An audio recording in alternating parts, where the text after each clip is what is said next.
مجھے بھی کہیں نہ کہیں آخری میں لوگوں نے جگہ دی ہے، اور جہاں جاتا ہوں لوگ کہتے ہیں اس معاشرے کی اصلاح کرو، لیکن میں بول تو دیتا ہوں، مگر یہ بات میں آج دھولکا والو، چونکہ یہ ولیوں کی بستی اس لیے کہہ جاتا ہوں، آپ مجھ سے بہت بڑے بڑے مقرروں کو بھی بلا کے اصلاح معاشرہ پہ تقریریں کرا لو، معاشرہ کبھی نہیں بدل سکتا جب تک کہ مائیں نہ بدلے۔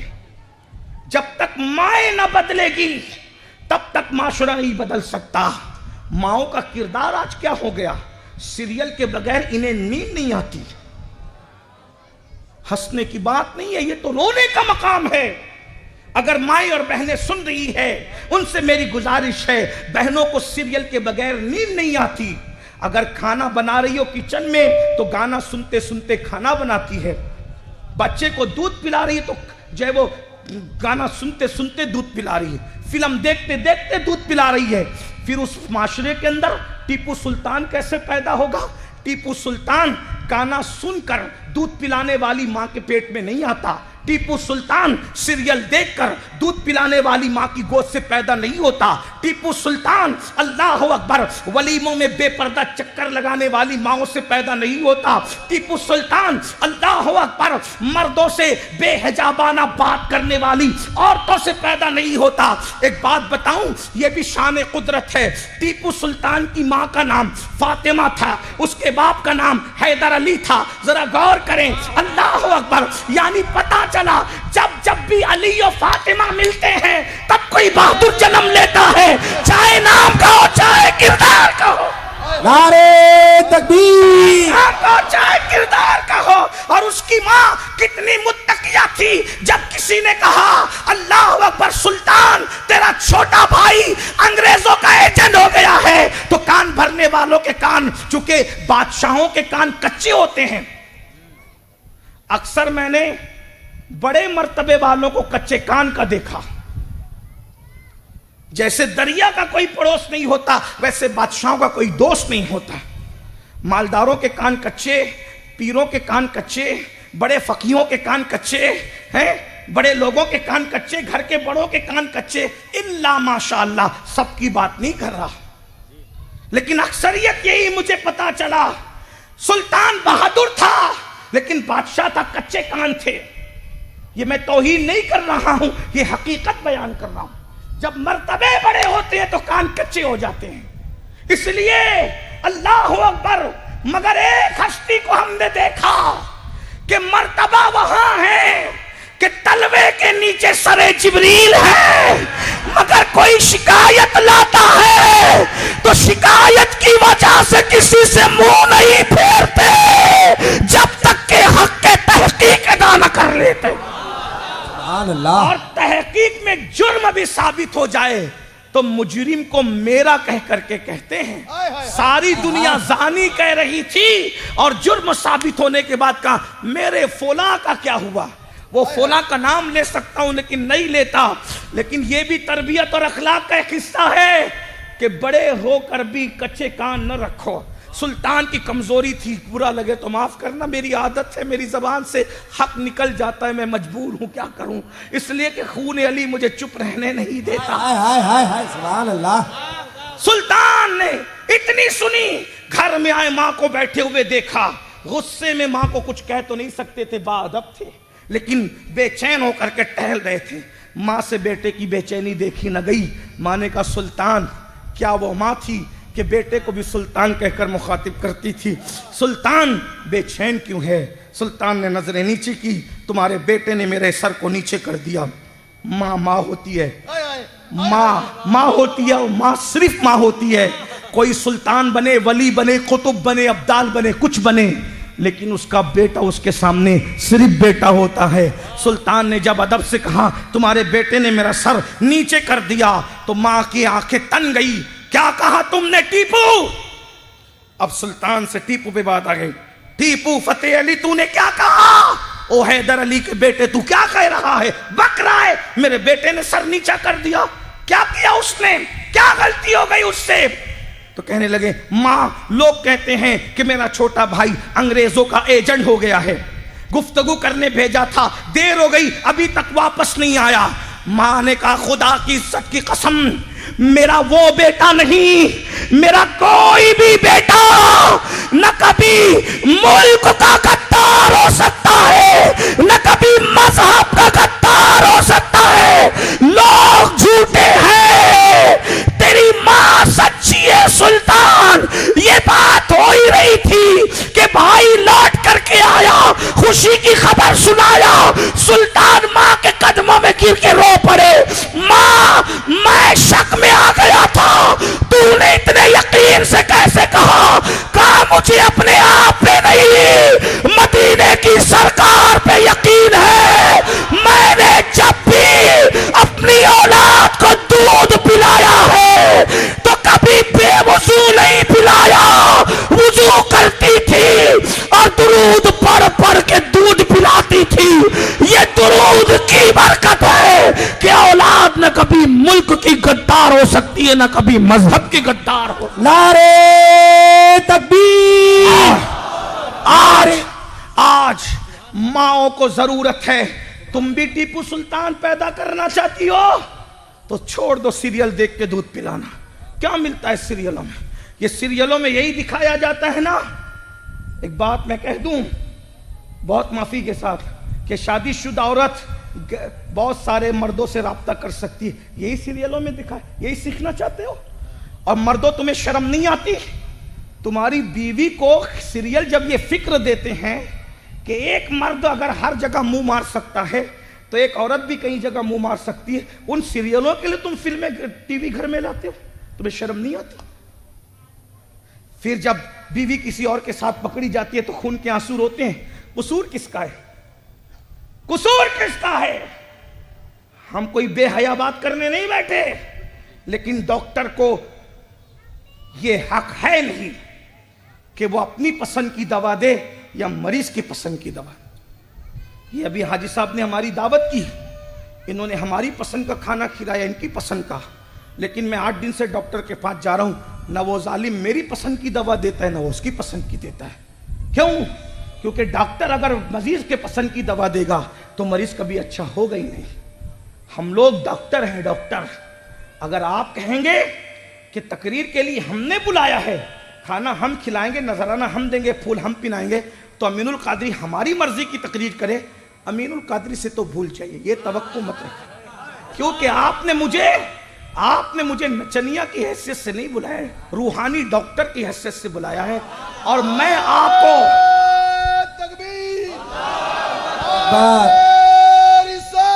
یا رسول اللہ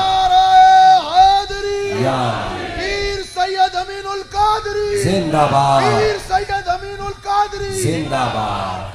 آپ کہیں دیں یار وہ فلاں صاحب تو کہتے ہیں کہ سنی جنتی ہے اور یہ صرف ڈرا کے جاتا ہے، میں نے کہا وہ صاحب جو کہتے ہیں اس کے ذمہ دار وہ ہیں، لیکن میں روحانی ڈاکٹر کے طور اگرچہ میں نہیں ہوں روحانی ڈاکٹر، لیکن آپ نے بلایا روحانی ڈاکٹر کی حیثیت سے ہے، تو میں جو جرم دیکھوں گا روحانیت کے حوالے سے اس کا آپریشن بھی کروں گا، اس کا انجیکشن بھی لگاؤں گا اور اس کی دوا بھی دوں گا جہاں جیسی ضرورت ہو۔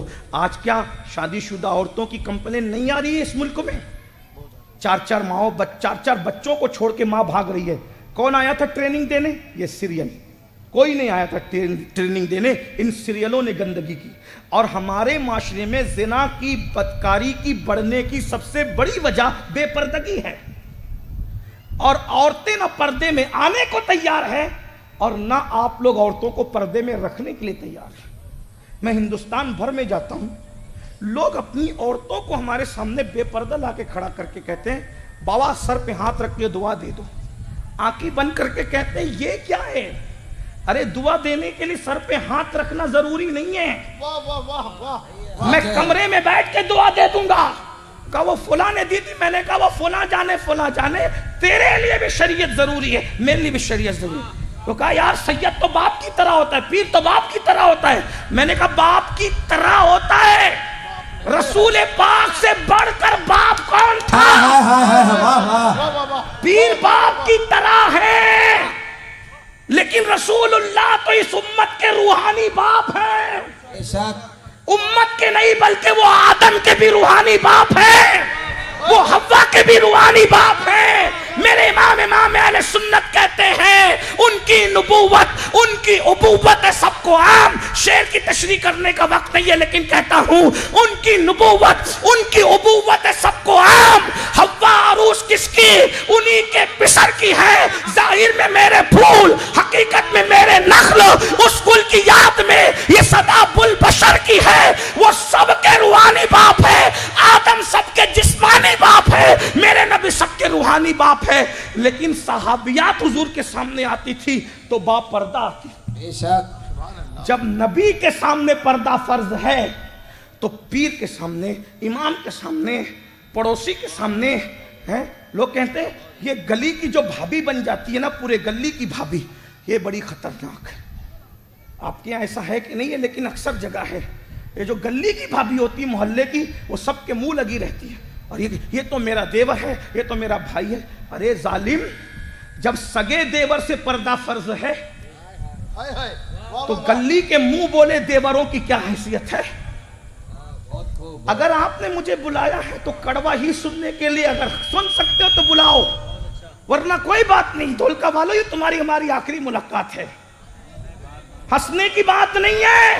بہت خوب بہت خوب. جب سگا چچا زاد بھائی سے پردہ کرنا فرض ہے سگے چچا زاد بھائی سے پردہ سگے مامو زاد بھائی سے پردہ فرض ہے. سگے خالہ زاد بھائی سے پردہ کرنا فرض ہے. سگے بہن بھائی سے پردہ کرنا فرض ہے. آپ مجھے بتائیں حضرت عثمان غنی سیدہ فاطمہ کے سگے بہن بھائی تھے اور ایک بار نہیں دو بار بہن بھائی بنے تھے عثمان غنی. اور پھر رسول اللہ نے یہ کہا اگر میرے گھر میں 100 بیٹیاں ہوتی اور ایک کے بعد ایک انتقال کرتی جاتی تو میں ایک کے بعد ایک عثمان غنی کے نکاح میں دیتا چلا جاتا. سبحان اللہ. جو 2 بار بہن بھائی بنا وہ عثمان غنی. میں چیلنج سے کہتا ہوں ایک ملاقات عثمان غنی اور سیدہ فاطمہ کی ثابت کر دو. حق ہے حق ہے حق بالکل حق. ایک ملاقات ثابت. یہاں تو مہندی لگانے سالیاں چلی یہاں تو ہلدی لگانے سالیاں چلی یہاں تو انگلی پکڑنے اور کہتے سالی بہن بھائی کا رشتہ مذاق کا رشتہ ہوتا ہے. میں نے کہا جو 2 بار سالی بنی ہے میں کہتا ہوں کیا میرا عثمان غنی ہے. سبحان اللہ. ارے شان عثمان غنی کو اندازہ کر لو جس کا 2 بار سسر محمد الرسول اللہ بنتا ہے 2 بار علی جس کا ساڑو بنتا ہے اور فاطمہ الزہرا 2 بار جس کی سالی بنتی ہے اس کو عثمان غنی کہا جاتا ہے. اور اہل سنت کا امام یوں گنگناتا ہے کہ نور کی سرکار سے پایا دوشالہ نور کا. سبحان اللہ سبحان اللہ. یہ شان عثمان غنی ہے. یار لوگوں کو عثمان ہضم نہیں ہوتا. وہ جنتی تھے. میں نے کہا جنت سے بڑی چیز نبی نے ان کو دے رکھی تھی. حق ہے حق. جس کے نکاح میں 2 بیٹیاں ہو کروڑوں حوریں جسے رشک کی نظر سے دیکھتی ہے وہ نبی کی شہزادی رقیہ اور ام کلثوم ہے. سبحان اللہ. نبی نے 2 دیا نا. ذرا اس کو بھی سن لیں. آج کل یہ باتیں ہو رہی ہے کہ عثمان غنی مسلمان تھے کہ نہیں. بڑے محقق آ گئے تم. ابو بکر مسلمان تھے کہ نہیں عمر تھے کہ نہیں عثمان تھے کہ نہیں. میں نے کہا تجھے جمعہ کی 2 رکعت پڑھنے کی اوقات نہیں تو ان کے ایمان کو گنتا ہے. جن کو ہر صحابی نبی ہر صحابی نبی جنتی. ارے چار یاران نبی جن کو ماننے کا نام ایمان ہے. جملہ یاد کر لو. جن کو ماننے کا نام ایمان ہے تم ان کے مومن ہونے پہ تحقیق کر رہے ہو. صدیق و فاروق عثمان و حیدر کو ماننے کا نام ایمان ہے. اور رہی بات عثمان غنی کی تو مجھے یہاں ایک واقعہ یاد آ گیا. یہ یوٹیوب کے نابالغ محققوں پہ جو ہمارے چھوکرے پھسل رہے نا آج کل اور صحابہ کو مشکوک نظر سے دیکھتے ہیں کہتے ہیں ہم تو اہل بیت والے ہیں. میں نے کہا میں ہم سے بڑا اہل بیت سیدوں سے بڑا اہل بیت والا کون ہوگا. ہم کبھی فخر نہیں کرتے نسب پر. نہیں کرتے نسب پہ فخر. لیکن اتنا ضرور کہتے ہیں جتنا علی مرتضیٰ کو اور سیدہ کو سید چاہیں گے اپنے ماں باپ کو کوئی اور چاہے گا. ہم کوئی فخر کی بات نہیں کرتے. جب ہم نے یہ بات کی تو ایک رافضی نے کہا کہ تم لوگ بھی سید ہو. سید تو صرف ہمارے یہاں. میں نے کہا جب غوث اعظم اور غریب نواز جیسے سید ہمارے پاس ہیں تو یعنی پیور مال تو اہل سنت میں ہی ہے. سبحان اللہ. نہ ناسبیوں کے پاس ہے نہ رافضیوں کے پاس ہے. ایک بات اور سنیوں کو کہہ دوں کہ جو رافضیوں پہ اچھل کود کرتے ہو نا, رافضی نہ غوث پاک کو مانتے ہیں نہ غریب نواز کو مانتے ہیں. وہاں صرف صحابہ کرام کا معاملہ نہیں ہے. صحابہ تو پھر صحابہ ہیں, وہ صحابہ کے گستاخ ہیں, لیکن وہ غوث پاک کو بھی کہتے ہیں کہ وہ سید نہیں ہے. وہ غوث پاک کو بھی سید نہیں مانتے ہیں. اور تم قادری ہو کہ ان پہ پھسلتے ہو. وہ محبوب الہی پہ لعنت کرتے ہیں اور تم چشتی ہو کہ ان پہ پھسلتے ہو. اور محبوب الہی پہ لعنت کیوں کرتے ہیں پتہ ہے؟ کہ محبوب الہی نے اپنے ملفوظات میں کہہ دیا کہ حضرت امیر معاویہ صحابی ہیں. سبحان اللہ. ہاں, انہوں نے جب کہہ دیا حضرت محبوب الہی نے کہ وہ صحابی ہیں, جب صحابی کہہ دیا تو ایسی جلی کہ وہ لوگ حضرت محبوب الہی کو سید ماننے کے منکر ہو گئے, لعنت کرنے لگے. اور غوث اعظم نے تو ایسی دھول چٹائی, اتنی کتابیں لکھی رافضیت کے رد میں کہ وہ کہنے لگے کہ یہ سید ہی نہیں. لیکن میں نے کہا سورج پہ دھول ڈال کے سورج کا بگڑتا کیا ہے؟ سورج پہ کوئی تھوکے تو منہ تھوک پہ اس کے منہ پہ آتا ہے. ارے تجھ جیسے لوگ میرے شیخ عبد القادر جیلانی کے نسب پہ کیا حملہ کریں گے؟ عبد القادر جیلانی وہ ہے جس کو غریب نواز جیسے لوگ کہتے ہیں یا غوث معظم, نور خدا, مختار نبی, مختار خدا, سلطان دو عالم, قطب اولا, حیراد جلالت ارض و سما. نعرہ غوثیہ. آپ کیا سمجھتے ہیں؟ جس نے سرکار مخدوم اشرف جہانگیر سمنانی نے کہا, ان کا رسالہ ہے رسالہ قبریہ. مخدوم صاحب لکھتے ہیں کہ میں نے اپنی زندگی میں جتنے فرقے دیکھے اس میں سب سے بدترین فرقہ جو ہے وہ رافضی ہے. اور آپ کہتے سنی تو اہل بیت بیان نہیں کرتے تو ہم اس لیے سننے وہاں جاتے ہیں. میں نے کہا اگر سنی اہل بیت بیان نہیں کرتے تو من کن تو مولا والی حدیث کس نے بیان کی وہ بتا. سبحان اللہ. اس کے جتنے راوی ہیں 50 سے زیادہ سب سنی ہیں, اس میں کوئی رافضی نہیں ہے. یہ روایت ترمذی کی کس نے بیان کی؟ اللہ کے رسول نے فرمایا مسجد نبوی میں جتنے دروازے ہیں سب کے دروازے بند کر دیے جائیں, 2 ہی دروازے کھلے رہیں گے, یا تو علی کا یا تو نبی کا. سبحان اللہ. سبحان اللہ. جنابت کی حالت میں اگر مسجد نبوی میں کوئی آ سکتا ہے یا تو وہ علی آ سکتے ہیں یا تو نبی آ سکتے ہیں, کوئی نہیں آ سکتا. ارے دلی کی جامع مسجد میں کوئی جنبی نہیں جا سکتا, محلے کی جامع مسجد میں کوئی جنبی نہیں جا سکتا, لیکن مسجد نبوی میں 2 ہی جا سکتے ہیں, یا تو علی جا سکتا ہے یا تو نبی جا سکتا ہے. یہ روایت کس نے بیان کی؟ اس کے راوی سب سنی ہیں. سبحان اللہ. سبحان اللہ. محفل میں جب سب بیٹھے ہوتے تھے تو علی کو دیکھ کر کون تکتا تھا؟ سنی تکتا تھا کہ رافضی تکتا تھا؟ بتا نا, بتا. حالانکہ ہم ان کو جو ہے وہ ان کو ماننا سنیت قرار دیتے ہیں, لیکن بات اگر 2 گروپ کی آئے گی تمہارا اور ہمارا تو ہمارے ہاں جتنے سب سنی سمجھ لو. ہے نا؟ کس نے کہا تھا؟ ارے ہم سنیوں کے امام ہی نے تو کہا تھا. جب سنیوں کی ماں ام المومنین سیدہ عائشہ نے کہا ابا میں جب دیکھتی ہوں محفل میں علی ہوتے تو صرف آپ علی کو دیکھتے ہیں, کسی اور کو نہیں دیکھتے. علی کو ٹک ٹکی باندھ کے دیکھتے, علی کو تکتے رہتے ہے نا. لوگ کہتے ہیں علی میں رکھا کیا ہے؟ میں نے کہا وہ تو صدیق اکبر سے پوچھ کے علی میں رکھا کیا ہے. سبحان اللہ. اگر کوئی تیرے جھوپڑے کو دیکھنے نہیں آتا, تاج محل کو دیکھنے جاتا ہے تو تاج محل میں رکھا کیا ہے وہ تو جانے والوں سے پوچھنا. تیرا جھوپڑا ہے, تاج محل کسی کی محبت کی یادگار ہے. اگر کوئی کسی کو تکتا ہے تو یوں ہی نہیں تکتا, اس میں کچھ ہوتا ہے. کسی نے کہا تھا نا کہ اگر ہم پہ مرتا ہے کوئی تو ہم میں کچھ ہے.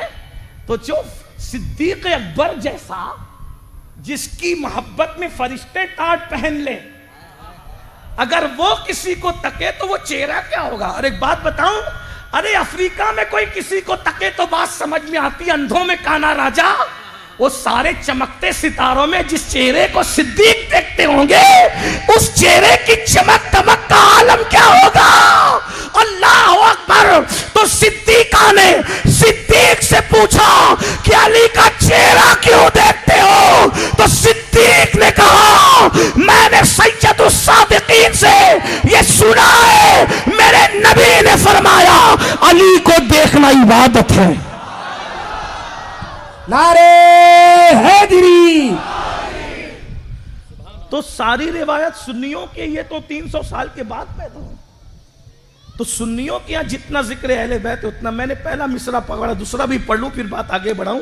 عثمان غنی تھے بڑے خوبصورت، بہت خوبصورت تھے۔ اور ایک بات بتاؤں، ایک بات اور بتا دوں، عثمان غنی کو گالی دینے والوں ایک بات اور بتاؤں، عثمان غنی ایک رشتے سے حضور علیہ الصلوۃ و تسلیم کے ماموں لگتے ہیں، آپ کو نہیں پتا ہے؟ ہاں، یہ رسول اللہ کی امی جان کے چچا کے بیٹوں میں آتے ہیں۔ ہاں، یہ بڑا رشتہ ہے، بڑا رشتہ ہے، کبھی میں اس کی تشریح کروں گا۔ ہاں، عثمان غنی کوئی معمولی آدمی نہیں ہے۔ آپ کیا سمجھتے ہیں عثمان غنی کو؟ بہت خوبصورت تھے۔ ایک دن رسول اللہ نے ان کو کچھ سامان دیا، سامان، بولے یہ عثمان کے گھر دے کے آؤ۔ اس وقت حضرت رقیہ اور عثمان بیٹھے ہوئے تھے، حضرت انس چھوٹے سے بچے تھے اور ابھی پردے کا حکم نہیں آیا تھا، ورنہ ابھی میں نے پردے پہ بات کی نا، ابھی وہ چھوٹے تھے، 8-10 سال کی ان کی عمر تھی، پردے کا حکم بھی نہیں آیا تھا۔ یعنی رسول اللہ کی احتیاط دیکھے، پردے کے حکم سے پہلے بھی کوئی چیز اگر کسی کے ہاتھوں گھر میں بھیجنی ہو تو نابالغ بچوں کے ہاتھوں سے بھیجا کرتے تھے، یہ حضور کی احتیاط تھی۔ ہاں، اور آج کل بیٹیوں کو بھیج رہے ہیں اکیلے پکنک پہ جاؤ، بالغ بیٹیوں کو، بالغ بیٹیاں پکنک پہ جا رہی۔ میرے بھائی اللہ سے ڈرو، خدا کے لیے معاشرہ برباد مت کرو، اپنے ہاتھوں سے اپنے پیروں پہ کڑاڑی مت مارو، کسی پہ اعتماد کرنے کی ضرورت نہیں ہے۔ میں بیٹی کے معاملے میں اگر اپنے آپ پہ بھی اعتماد کر رہا ہوں تو زہر قاتل ہے۔ اس کی وجہ کیا ہے سنو، اس کی وجہ یہ ہے کہ ہم کس پہ اعتماد کریں جب یوسف علیہ السلام جیسی ہستی کہتی ہے کہ مجھے اپنے نفس پہ اعتماد نہیں ہے، معصوم اپنے نفس پہ اعتماد نہیں کرتا، مجرم اپنے نفس پہ اعتماد کب سے کرنے لگے؟ اس لیے اللہ کے بندو، اللہ سے ڈرو، اپنی بیٹیوں کی عزت کی حفاظت کرو۔ تو بہرحال سیدنا عثمان غنی ذو النورین رضی اللہ تبارک و تعالی عنہ کو کے پاس اللہ کے رسول نے حضرت انس کو سامان دے کر لے کر کے بھیجا۔ بہت دیر سے انس آئے تو سرکار نے فرمایا انس تو کہاں رہ گیا تھا؟ کہ یا رسول اللہ جب میں سامان دینے گیا تو حضرت رقیہ اور عثمان غنی دونوں ایک ساتھ بیٹھ کر باتیں کر رہے تھے تو میں دونوں کو دیکھنے لگا، میں دونوں کو دیکھنے لگا، اسی میں دیر ہو گئی۔ تو آقا نے مسکرا کے کیا کہا پتہ ہے؟ زمین کے اوپر بیوی اور میاں اگر سب سے زیادہ کوئی دونوں خوبصورت ایک ساتھ ملے ہیں تو وہ رقیہ اور عثمان غنی ہے، اس سے خوبصورت جوڑا کوئی نہیں ہے۔ اس عثمان غنی کے بارے میں کہتے ہیں انہوں نے تو حق طلب کر لیا تھا۔ یہ بلا امام اعظم کے دور میں بھی چلی، امام اعظم کے دور کے رافضیوں نے عثمان غنی کے بارے میں ہوا اڑائی، وہ تو یہودی تھے، وہ تو یہودی تھے، وہ تو یہودی تھے۔ تو جو فتنہ پھیلا رہا تھا نا، بڑا رافضی جو تھا کوفہ میں، وہ فتنہ پھیلا رہا تھا، مولا حضرت امام اعظم کو کسی نے کہا کہ وہی فتنہ پھیلا رہا ہے۔ حضرت مولا علی نے کہا کل سے نہیں بولے گا وہ۔ حضرت امام اعظم نے کہا کل سے نہیں بولے گا۔ امام اعظم نے کیا کہا؟ توجہ ہے میری طرف، محمود بھائی ادھر دیکھ، تھوڑا چھوڑ دیں، 10-5 منٹ ہی بچے، 1 گھنٹہ ختم ہونے میں بات ختم کر رہا ہوں۔ عثمان غنی کو لوگوں نے امام اعظم کے دور میں یہودی کہا، ان کے ایمان کو مشکوک کیا۔ امام اعظم نے سے بتایا کہ یہ فتن ہے، وہ فلاں کا گھر ہے، وہی یہ رافضی فتنہ کر رہا ہے۔ امام اعظم نے کہا کل سے نہیں بولے گا۔ اچھا آپ کیا کریں گے؟ کہا سب کام تقریر سے تھوڑی ہوتے ہیں، واہ واہ، دیکھنا میں کیا۔ امام اعظم بڑے دماغی آدمی، دماغ بہت تھا آپ کے پاس، بہت ذہین تھے۔ لوگ کہتے ہیں کہ اللہ نے ان کے زمانے میں 90% عقل ان کو دی تھی، اتنا دماغ تھا ان کے پاس کہ اگر وہ جو ہے نا لکڑی کے پیلر کو سونے کا ثابت کرنا چاہیں تو اللہ نے اتنی عقل دی تھی کہ وہ کر سکتے تھے، کیا نہیں انہوں نے لیکن کر سکتے تھے۔ جا کے امام اعظم اس رافضی کے گھر بیٹھ گئے، امام اعظم بیٹھ گئے رافضی کے گھر، اور رافضی دیکھا تو وہ بہت اچھل کود کرنے لگا، کیونکہ بد مذہبوں کے گھر اچھے لوگ آتے تو وہ سمجھتے ہیں کہ اب 2 کام میں سے کوئی ایک تو ہوگا، اس لیے بد مذہبوں کے ساتھ جایا نہ کرو، 2 میں سے کوئی ایک کام ہوتا ہے۔ کیا ہوتا ہے پتہ ہے؟ یا تو لوگ سمجھتے ہیں کہ بد مذہب سدھر گیا، تو اس کا کام ہو گیا کہ لوگ اس کو سدھرا ہوا سمجھیں گے، تو پھر لوگوں کو دھوکہ دے گا نا وہ. یا پھر یہ ہوگا کہ ہمارا امام بگڑ گیا تو اس میں بھی نقصان ہوگا. اب ہمارا امام چلا گیا، اماموں کا امام جا کے بیٹھ. لوگوں کو اس زمانے میں اعتماد بہت تھا کیونکہ لوگ فتین نہیں تھے اس دور میں. ہاں آج کل تو ایسا ہے کہ امام صاحب بیچارے اگر تیزی کے ساتھ چل بھی جائے نا، بولتے امام صاحب تو دوڑ رہے تھے، یہ امامت کے قابل نہیں.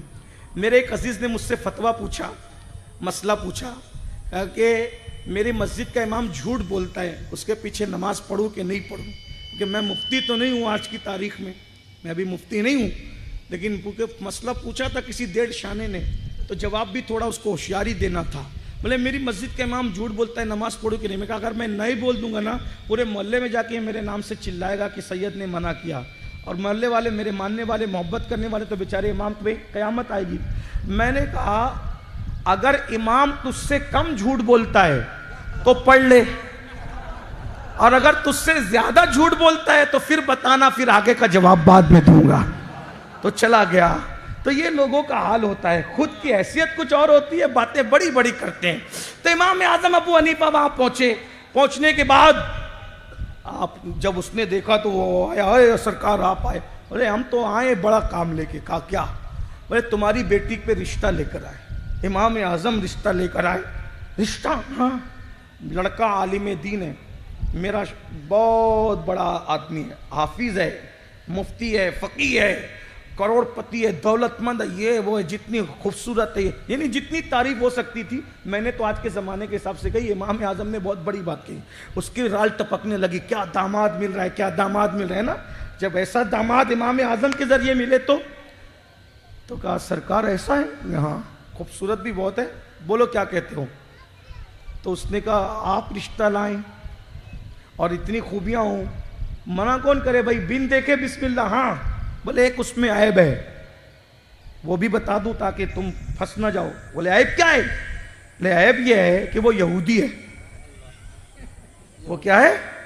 حافظ قرآن ہے مگر یہودی ہے، عالم دین ہے مگر یہودی ہے، خوبصورت ہے مگر یہودی ہے، مالدار ہے مگر یہودی ہے، سخی ہے مگر یہودی ہے، دولت مند ہے مگر یہودی ہے، با حیا ہے مگر یہودی ہے. اس نے کہا بہت عقیدت رکھتا تھا آپ سے، راضی ہو کر بھی آپ سے عقیدت تھی. آج سارا شیش محل چکنا چور، آپ کی عقل ٹھکانے پر ہے. مجھ جیسا مسلمان ہزار خوبیاں اس میں ہو، کسی یہودی کو بیٹی دے سکتا ہے؟ اور آپ کو رشتہ لانے سے پہلے شرم آنی چاہیے تھی کہ آپ یہودی کا رشتہ میرے گھر مسلمان کے گھر لا رہے ہو. امام اعظم نے مسکرا کے کہا کیا ہوا، اس میں کون سی بڑی بات ہے؟ جب نبی نے یہودی کو اپنی دو بیٹیاں دے دی، بھائی نبی نے جب یہودی کو اپنی دو بیٹیاں دے دی تو ایک دینے میں تجھے کیا حرج ہے؟ قدم پکڑ کے کہتا ہے سمجھ میں آ گیا. ارے جب ادنا مسلمان یہودی کو ایک بیٹی نہیں دیتا تو جو مسلمانوں کی جان بلکہ ایمان کی بھی جان ہے، کسی یہودی کو اپنی دو بیٹی کیسے دے سکتا ہے؟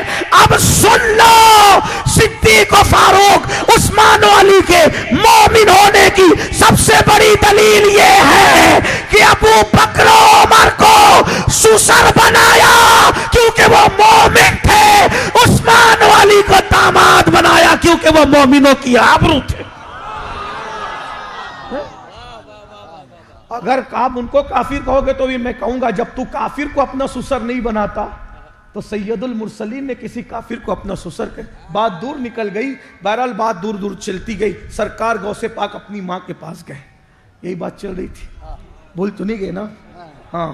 ماں سے پوچھا ماں ایک سوال آتا ہے، عشق کروں کہ محبوب بنوں؟ ماں نے کہا بیٹا میری گلی کے نکڑ پر ایک بابا بیٹھتا ہے، بابا جسے لوگ پاگل کہتے ہیں. وہ پاگل نہیں ہے بیٹا، وہ کتب ہے ہمارے جیلان کا.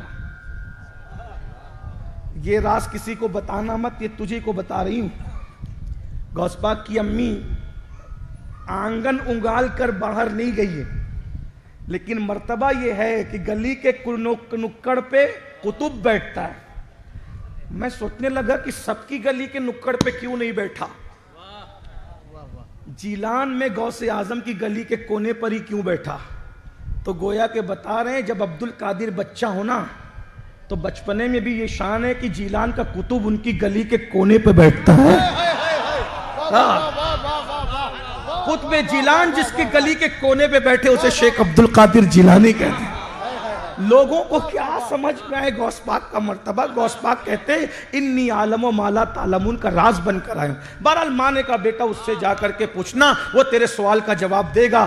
یہ سوال بڑا ہے اور یہ کوئی عام انسان نہیں پوچھ رہا ہے, یہ غیبی آواز ہے, وہاں جا کے پوچھ. وہ گئے. بابا پاگل سے مجذوب تھے, وہ لوگ پاگل سمجھتے. ہر پاگل مجذوب نہیں ہوتا, لیکن ہر مجذوب پاگل نظر آتا ہے. نظر آتا ہے, دھوکہ مت کھانا, کیونکہ کچھ لوگ ہوتے کچھ ہیں, نظر کچھ آتے ہیں. اتنا یاد رکھنا. ٹرین میں بیٹھو نا تو درخت تو گھومتے نظر آتے ہیں, بس میں بیٹھو تو درخت تو کبھی نہیں گھومتے. اتنا یاد رکھنا. اس لیے اللہ والوں کے پیچھے مت پڑنا, ان کے پیچھے مت پڑنا, برباد ہو جاؤ گے. اللہ والوں کے پیچھے پڑنے والے برباد ہوتے ہیں. دیکھ رہے ہیں یوٹیوب کے نابالغ محققین کا انجام کتنا پھدک رہے تھے, کہاں پہنچایا قدرت نے, کہ پھرتے ہیں میر در در, کوئی پوچھتا نہیں.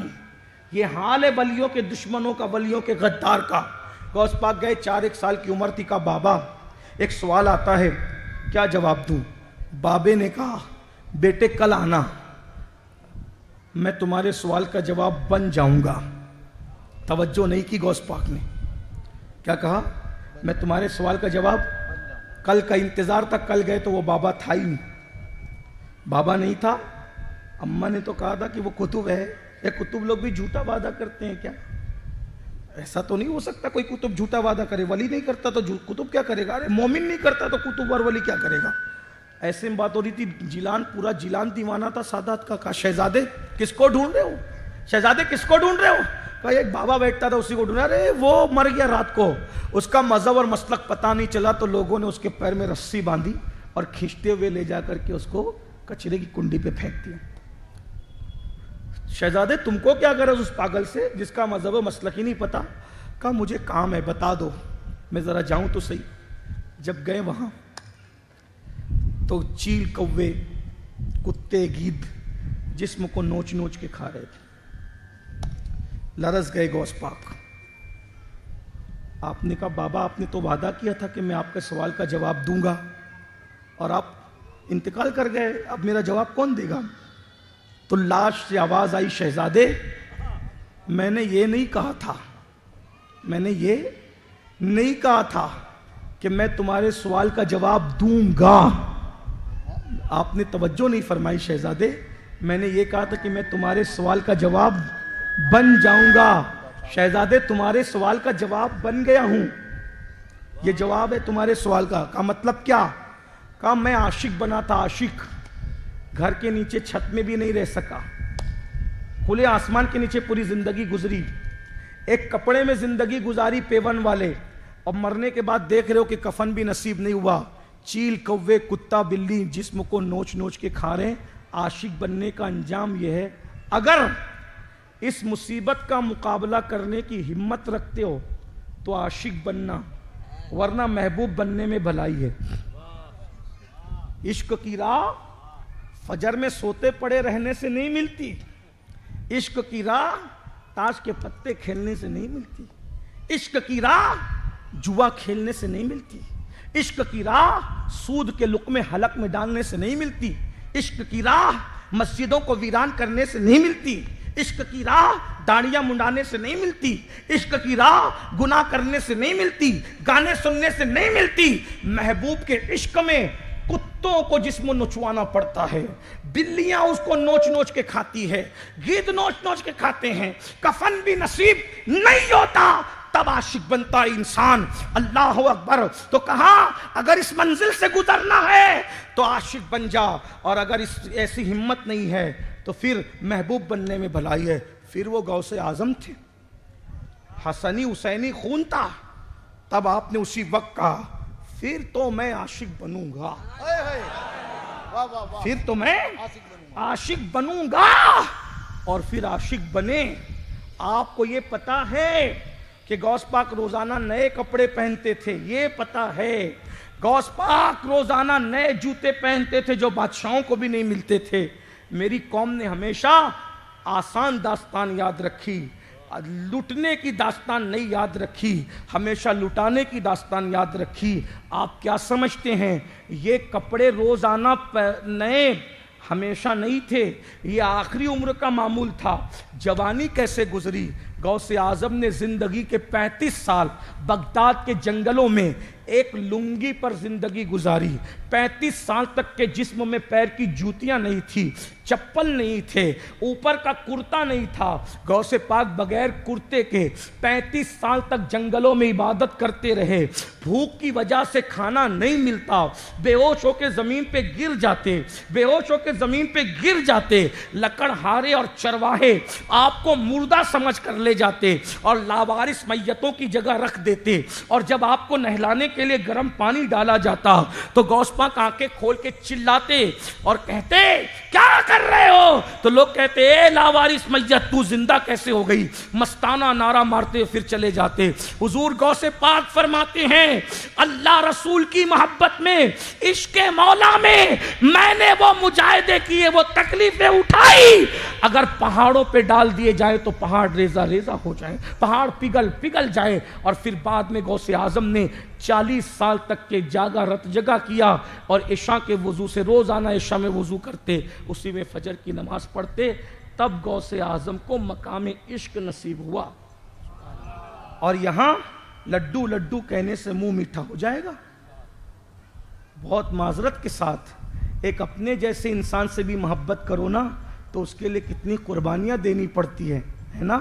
جب اپنے جیسے انسان سے پیار ہو جاتا ہے تو راتوں کو نیند نہیں آتی، آتی ہے نہیں آتی؟ جاؤ ان لڑکوں سے پوچھو جو یہ غلطی کر بیٹھے، جاؤ ان لوگوں سے پوچھو جنہیں کسی سے محبت ہو گئی، یہ کوئی فحش بات نہیں کر رہا ہوں، انہیں نیند نہیں آتی، قربانیاں دیتے ہیں۔ ایک بات بتاؤں، عشق کے راستے میں ماں سمجھاتی ہے تو بھی سمجھ میں نہیں آتا، باپ سمجھاتا ہے تو بھی سمجھ میں نہیں آتا، پورے محلے میں بدنام ہو جاتے ہیں مگر عشق کو چھوڑتے نہیں۔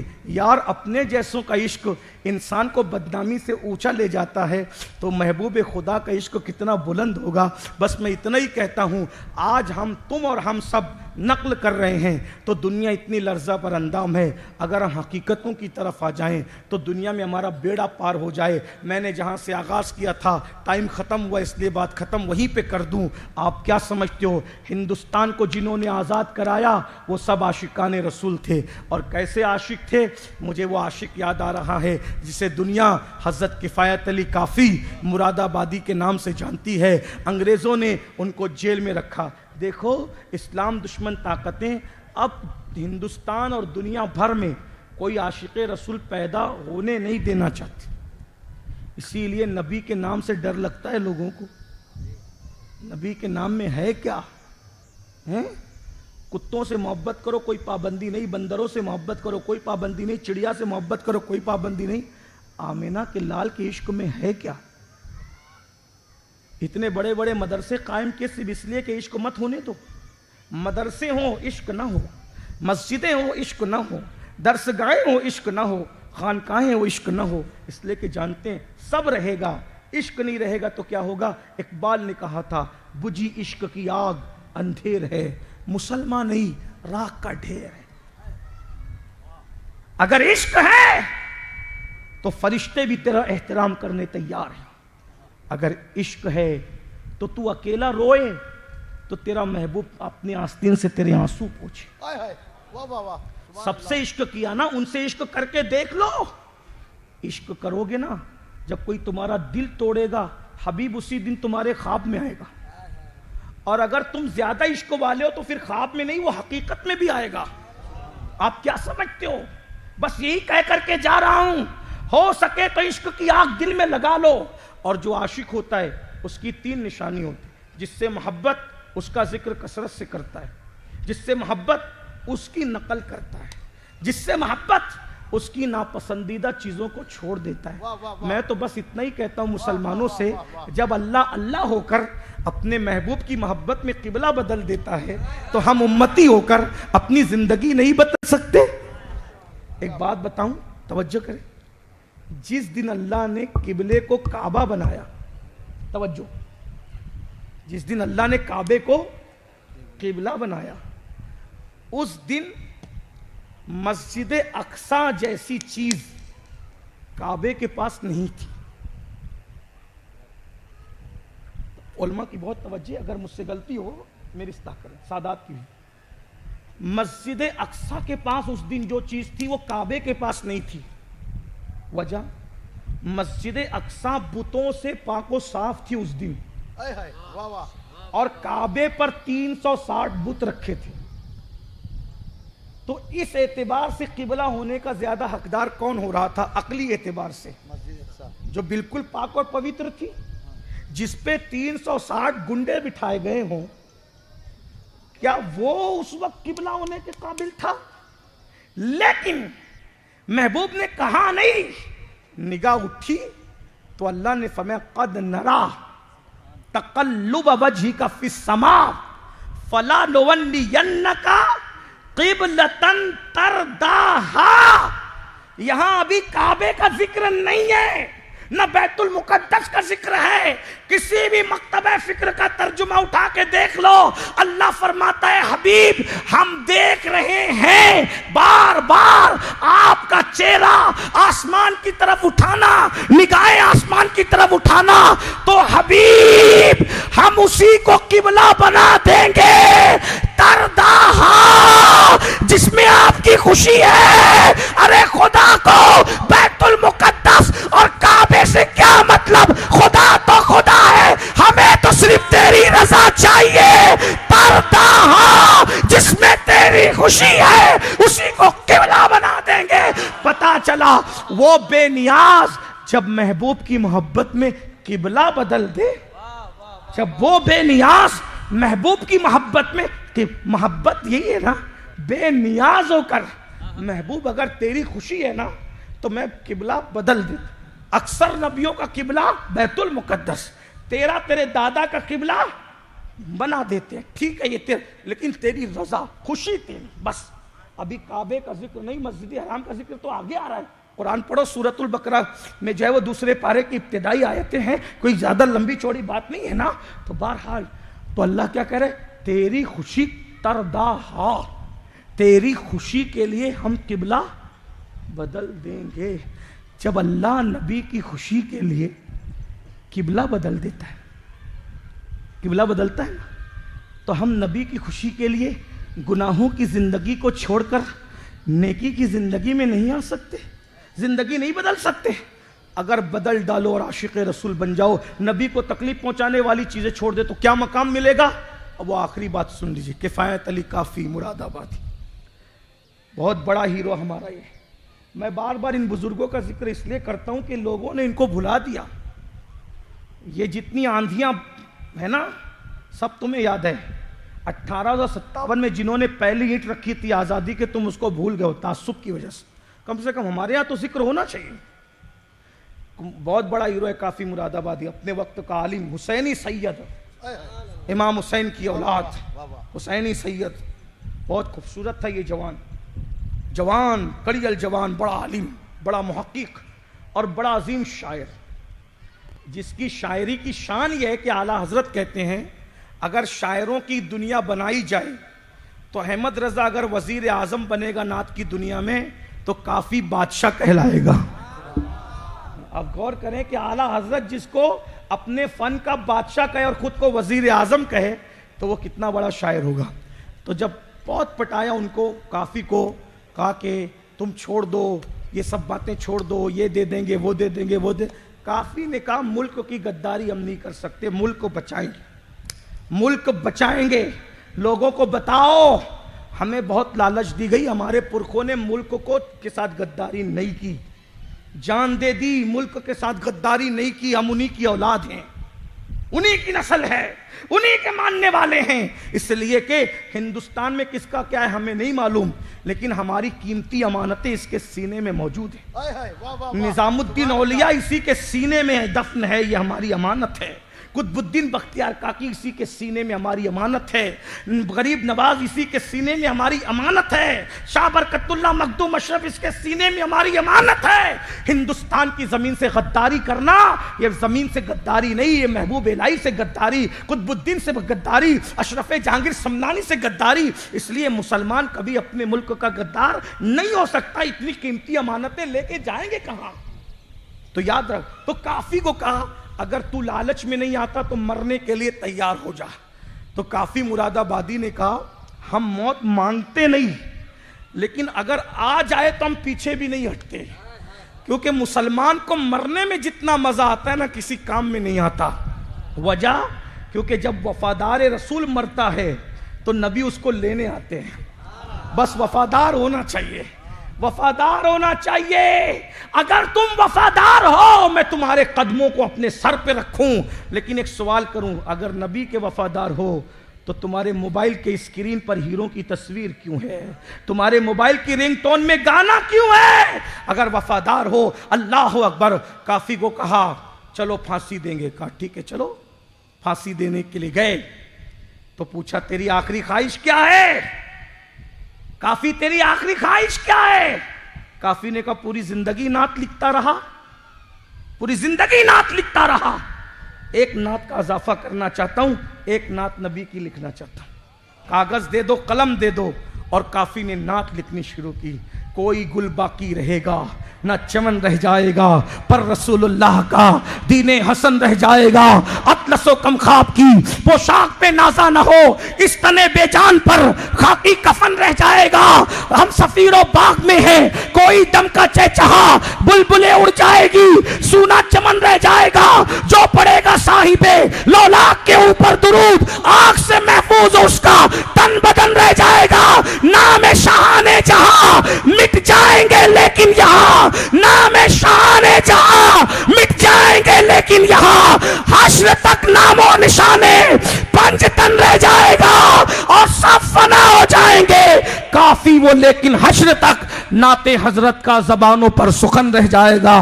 انگریز چڑ گئے اور چڑنے کے بعد کہا اس کو ابھی پھانسی نہیں دیں گے، یہ بہت بڑی بڑی بات کرتا اپنے نبی کی شان میں، یہ بڑا نبی سے محبت کرتا ہے، اس کو بہت ستائیں گے۔